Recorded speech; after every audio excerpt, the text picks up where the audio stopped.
Hello, today is the 23rd of August 2020 and I am at the chef's house and now we are going to show you the professional recipe of Japanese food. Hello everybody, this is a chef Mr. Miller.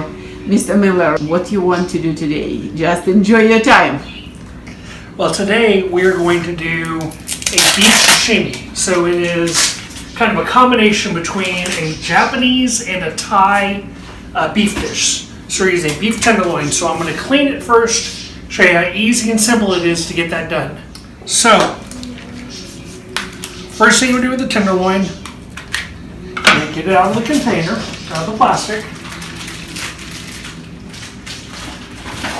And depending on where you buy the tenderloin, sometimes it'll have a chain, sometimes it won't. So what I like to do when I do it is I take it and I use a towel to dry it off. Yes. So I don't wash it. I use a towel to take off all the excess moisture that's on it to make it easier for me to handle and cut. Do you need more? Not right this second, but thank you. Okay. With the tenderloin, right here, this is a little part of the chain. Typically, the chain will run all the way down the tenderloin. You want to cut that off. It's great to save for making sauces. It's great for making your own hamburger meat, any kind of stuff like that. It's a wonderful thing to keep and to hold and to use for a later date. So the part that you don't want to use on this is the silver skin. So if you take a look, you can see this kind of thicker part of the fillet. This right here is inedible. It's called silver skin. Don't want to eat it, want to cut it off. Okay. But you also don't want to lose any of your fillet while you're cutting. So the best thing to do is start with the tip, start with the head, make a little incision, and then go backwards and just gradually and slowly cut it. You don't have to be in a hurry. Don't try to do it like one piece. Do it like strips. It's yes. Okay. Yes.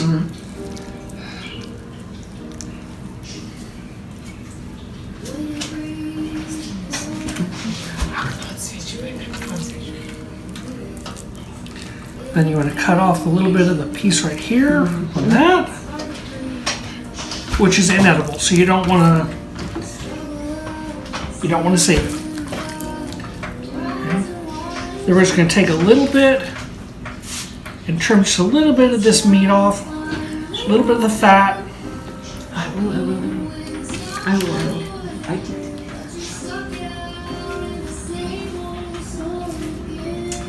did. So when you're doing something like sashimi, you always want to use something like a tenderloin or even a ribeye.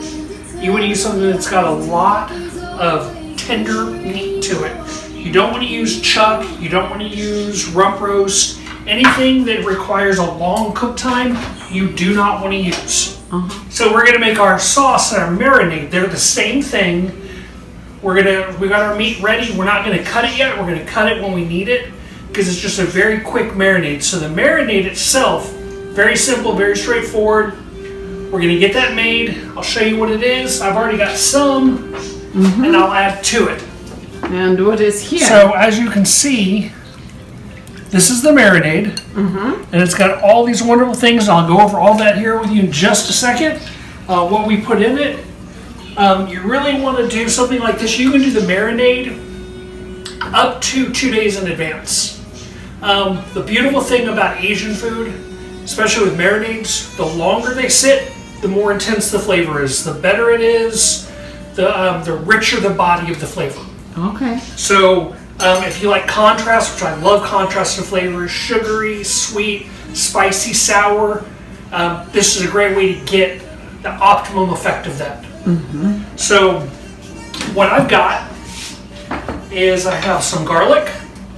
If you notice, I cut my garlic into little strips. I like it sliced, I don't like it crushed. Strips, okay. I don't like it crushed, I like it pieces, especially if you're doing something like this marinade, where you're going to use it as the sauce as well. So the presentation factor comes into play as well. You want it to look as good as it tastes. So the way to do that is to make your food, even if your prep food, look pretty. So I added some garlic, I added some ginger. So with the ginger, I want to show you guys a little secret to this. Okay. You like all secrets? Ginger. Spoon and ginger. Take your spoon and you go down the sides and you peel your ginger. No knife, spoon. With the spoon, no knife. Okay. No peeler, no knife. Because the difference is, if you'll see ginger in the store, it has little nooks and crannies and little spots on it that you can't get to. By using a spoon, you can get into all those little nooks and crannies, not lose any ginger. You don't have to cut any out. You can just get as much optimal use of the ginger as possible.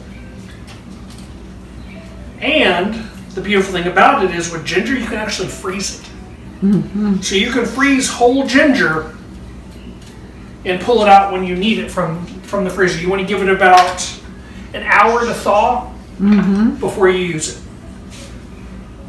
But, as I said, excuse me, a beautiful, clean piece of ginger. Yep. It is beautiful. So, with ginger, it has a lot of grain to it. So when you cut it, you want to make sure that you cut, kind of like with your meat, cross grain. You always want to make sure that you don't cut with the grain. Meaning you want to cut the grains into little pieces to make it edible, make it chewable, make it digestible. Otherwise, it's just a big stringy mess. And you have these beautiful pieces of ginger. Absolutely. And drop them right in.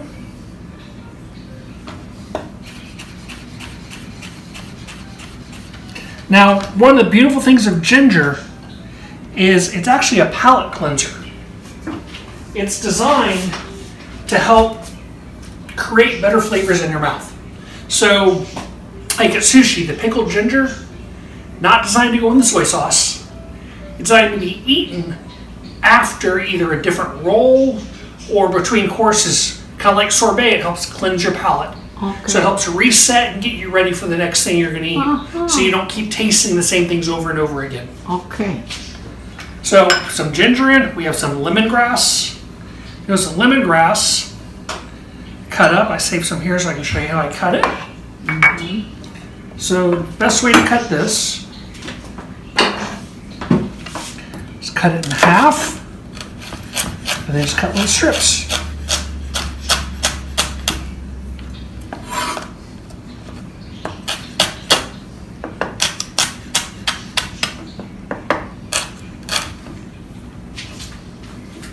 And once again, lemongrass is one of those things that you can save and use and be wonderful. You can freeze it as well.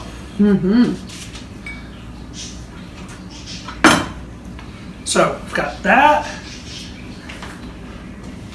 The next thing we have is some little Thai chilies. And this is kind of what helps make it more of a cross Thai and Japanese dish is the chilies. You can use shiso chilies, Thai chilies, anything you like. I love a good Thai chili because it gives that wonderful heat that doesn't linger in the back of your mouth. It gives that pop and that heat and it's there and then it tapers away and just leaves you wonderful flavor. So we're going to take some green onion. Now let's eat with the green onion. The way it's cut on a strong bias. So you get different looks, different textures, different things going on. So with that, little oyster sauce, and depending on what you're making, I'm going to do for this whole tenderloin, all total is 1/4 cup of oyster sauce. So I've already got about 1/8 of a cup, a little more in there. Now oyster sauce is a wonderful, wonderful source of umami, which is another one of the flavors for taste buds. It really, really brings out the flavor of the food. So Fish sauce with beef actually works wonderful. Little rice vinegar, and you can use seasoned rice vinegar, you can use plain rice vinegar, but you really want to use rice vinegar. So with that, you want to use about 2 tablespoons total. Okay. Little teriyaki sauce. Once again, teriyaki sauce is about 1/4 cup total. And of course, soy sauce. I like to use a low sodium soy sauce. I think the flavor to it is really good. It allows the other flavors to work and not be salty. And with this, you actually want to use, it's your largest use ingredient, so you're looking at about 3/4 cup of soy sauce. So you want to mix all that in, mix it together. And then here I have a little combination of avocado oil and sesame oil. So if you notice, I got all my ingredients mixed, and then I add my oil at the end.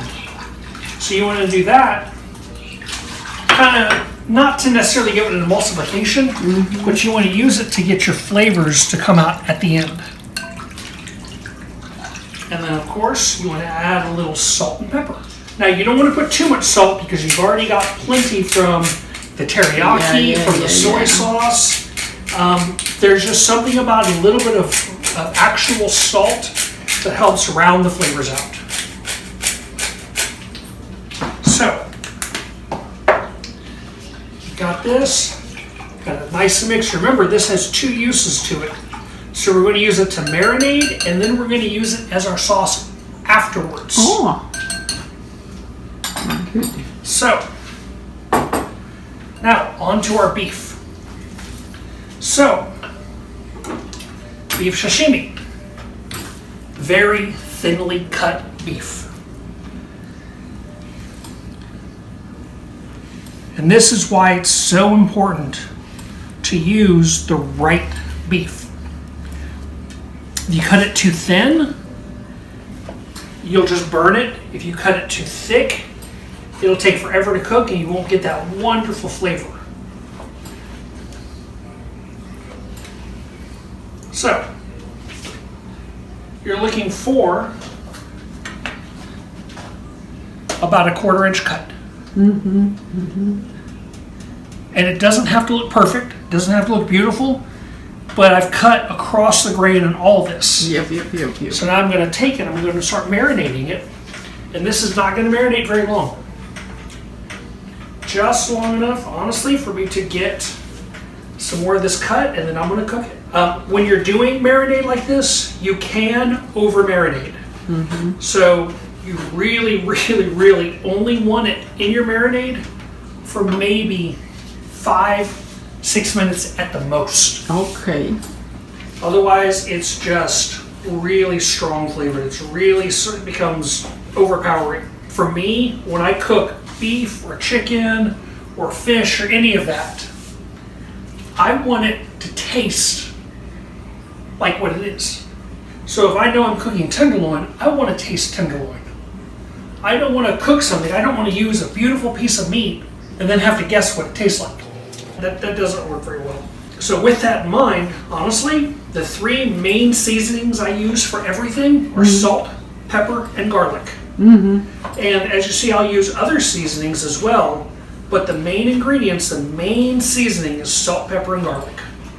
And with that, you can accomplish any flavor profile you want. See, this is getting kind of full.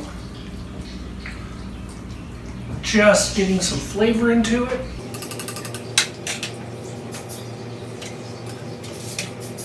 And we're going to do a couple of batches of it. Just cutting across the grain, working on keeping my size consistent throughout the whole thing. It doesn't matter, as I said, it doesn't matter the shape of it, as long as the thickness of it remains the same. As long as you have that down, you're golden. Okay, so meat is ready. Good to go. This has only been a couple minutes. Like I said, I don't want much more than that. And because it's in a marinade, I don't have to put any oil down on the grill. Because it was there.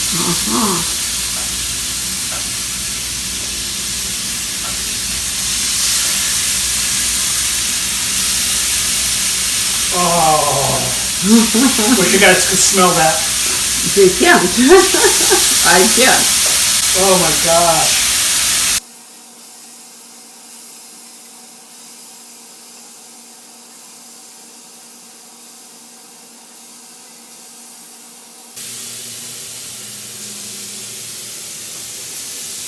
Let that cook for just a minute. Doesn't take long.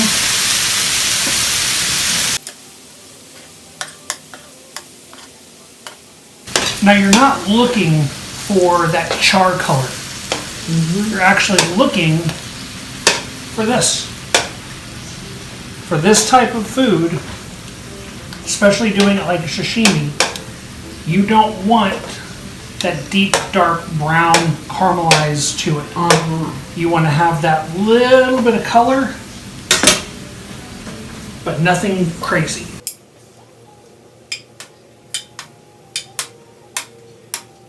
And guys, this little electric grill that I have here, I have had this grill for 15 years.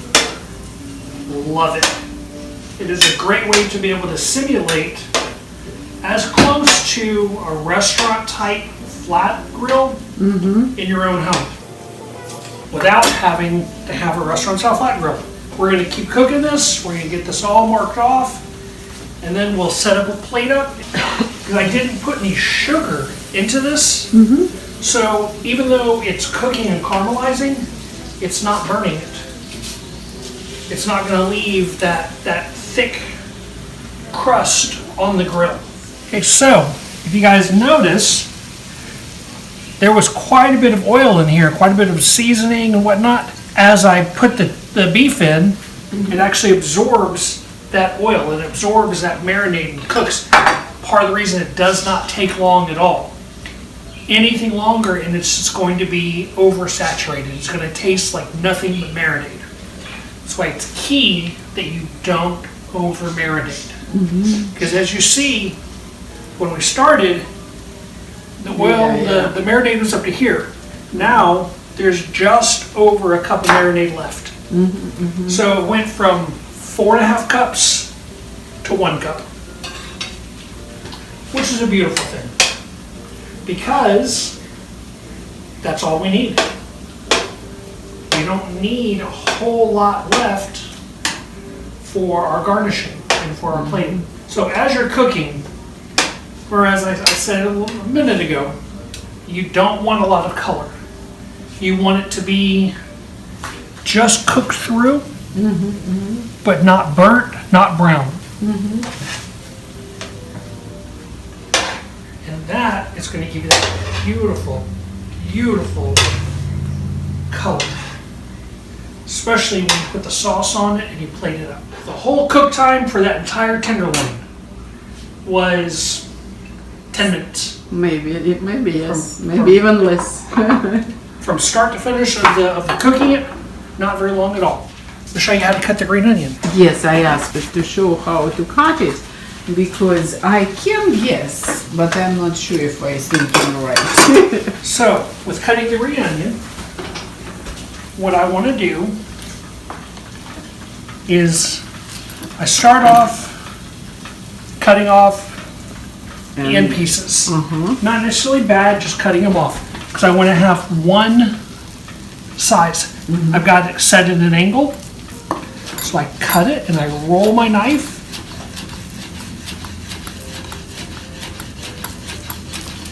And if you notice, the tip of my knife never leaves the cutting board. Two things for that. One, that will help keep me from cutting myself. Because if I don't raise the knife above my hand, I can't cut my hand. Yes. Do you sharpen the knives before every cooking? I do, and I brought my steel to show how to sharpen the knives. So, right there, see, beautiful green onion.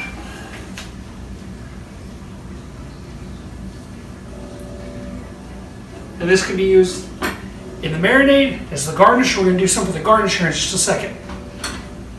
So, let me reset, clean up for a second, and then I will do a plate up. Okay. You're going to lay your meat out. And you can do any kind of design, any style you like, anything that jumps at you and goes, you know, I really want to set it to make it look like this. That is all up to you. I like symmetrical, but I don't like even. So when I plate things, I like to have an odd number. So like I'm doing a shrimp cocktail, I like to have 3, 5, 7, 9. I don't like to have even amounts of anything, because usually that leaves, you know, that one for the last group of people to fight over the last piece. Who really wants it? Okay, so I've got that outside. Okay, so now, before I do another layer, I'm going to take some of this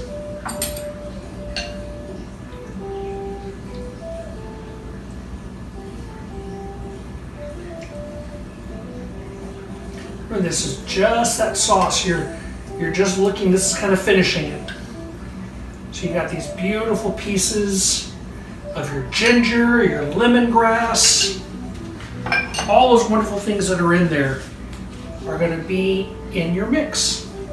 Now, like I said, the great thing is these little peppers, you don't think about them because they're small. And you get a little bite and it's like, whoo, wake you up a little bit. Take the same juice.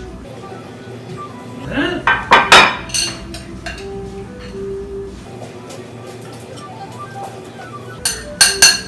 remainder, and now here's where we have a little bit of fun. So we're going to take our green onions. And you notice, even though we have green onions in there, putting a little bit more that have not been marinated, not been cooked, it gives it some color, gives it some contrast. It's really what you want to see. You want to see a little bit of contrast. You don't want to use your lemongrass, and you don't want to use your garlic for that, because those flavors are going to be way too strong raw. Marinated, they're fine. Anything other than that, it's just going to make it where you really can't eat it. And then take a little bit of toasted sesames.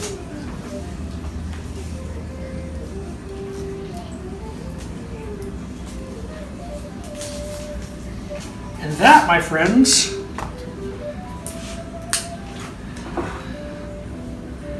is how we do beef sashimi.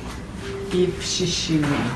Beef sashimi. Beef sashimi. Beef sashimi. So, okay, could you please carry on? I'm going to go and try it. Please do. I'm going to go and try it. Okay. Which one? Oh, big.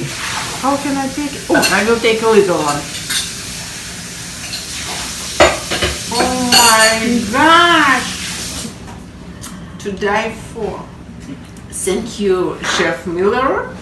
And today is the best day ever. You're on channel Happy Together with Galina Smith.